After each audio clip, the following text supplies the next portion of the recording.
దేవుడు ఒక మాట ఇచ్చాడు. నా నిమిత్తము తల్లినైనను, తండ్రినైనను, అన్నదమ్ములనైనను, ఇండ్లనైనను, భూములనైనను, భార్యనైనను, పిల్లలనైనను తన ప్రాణముతో సహా ద్వేషించని వాడు నాకు పాత్రుడు.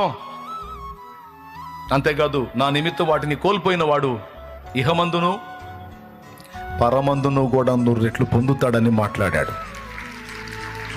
ఈరోజు సమాజంలో కొంతమంది పొందుతున్నటువంటి వాటిని చూసి నువ్వు దిగులు పడి ఉండొచ్చు. వాళ్ళకున్న లైఫ్ నాకు లేదు, వాళ్ళకున్న జీవితం నాకు లేదు, వాళ్ళు పొందుతున్న ఆనందాలు నేను పొందట్లేదు, అయ్యో నా బ్రతికేంది ఇలా అయిపోయిందని కొంతమంది కొన్ని పరిస్థితులను ఇతరులను చూసుకొని పోల్చుకొని బాధపడి దుఃఖపడి దిగులు పడే వాళ్ళు ఉన్నారు. నీకు నా దేవుని వాక్యం చెప్తున్న మాట ఏంటంటే, ఇక్కడున్న జీవితం అల్ప జీవితం, నా చిత్తం అయితే నీకు ఇందులో ఇస్తాను, ఇక్కడ మిస్ అయితే నీకు అక్కడ నేను 100 రెట్లు ఇస్తాను. నువ్వు ఏదేది నేను కోల్పోయానన్నావో, ఏదేది మిస్ అయ్యానన్నావో, ఏదేది నేను నష్టపోయానన్నావో, అది కూడా నా నిమిత్తం. నువ్వు మిస్ అయిన వాటన్నిటి నేను 100 రెట్లు నీకు మళ్ళీ ఇస్తానని నా దేవుడు మాట్లాడుతున్నాడు. అది పరలోకంలో ఇస్తాడా, ఇక్కడ ఇస్తాడంటే 2 చోట్ల అన్నాడు ఆయన. ఒకవేళ ఇక్కడ ఇవ్వలేదనుకో, పరలోకంలో 1000 రెట్లు ఇస్తాడు. కాదని ఎవరు చెప్పగలరు?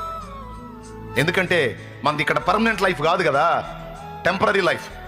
ఒక రోజు వస్తుంది, ఆ శాశ్వత జీవంలోనికి ప్రవేశించినప్పుడు అప్పుడు అడుగుతాడు, నువ్వు నేను ఫలానాది పొందలేదు, ఫలానాది పొందలేదు, ఇది అనుభవించలేదు, అది అనుభవించలేదు అన్నావుగా, ఇదిగో ఇక్కడ అనుభవించు అంటే ఆనాడు నువ్వే ఏమంటావు తెలుసా?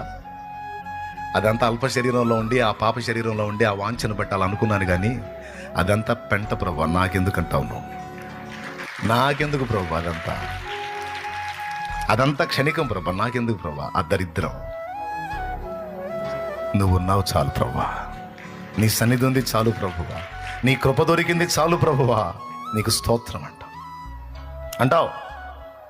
నా తండ్రి నమ్మదగిన వాడు, గుర్తుపెట్టుకు. నేను ఏది లాస్ అయ్యానని నువ్వు ఫీల్ అవుతున్నావు, అవన్నీ నీకు న్యాయమైనవైతే తప్పకుండా అనుగ్రహించుటకు ఆయన సమర్థుడు. అలా నమ్మిన వారే విశ్వాసులు. అలా నమ్మి నా దేవుని మనసారా స్తుతించిన వాళ్ళు, ప్రేమించిన వాళ్లే నిజ విశ్వాసులు. అంతరంగంలో భేదం పెట్టుకొని గొణిగి సన్నిగా ఏం ఒరిగింది, ఏం చేశాడు, ఏం జరిగింది, ఏంది నా బతుకు, చెత్త జరిగిదంతా, ఇదంతా చెత్త, కాలిపోయే చెత్త ఇది. నాకు ఏమి ఇచ్చినా ఇయ్యకపోయినా నా దేవునికే స్తోత్రం. నా దేవుడు తన చిత్తానికి అనుమతిగానే నన్ను ఇట్లా చేశాడు.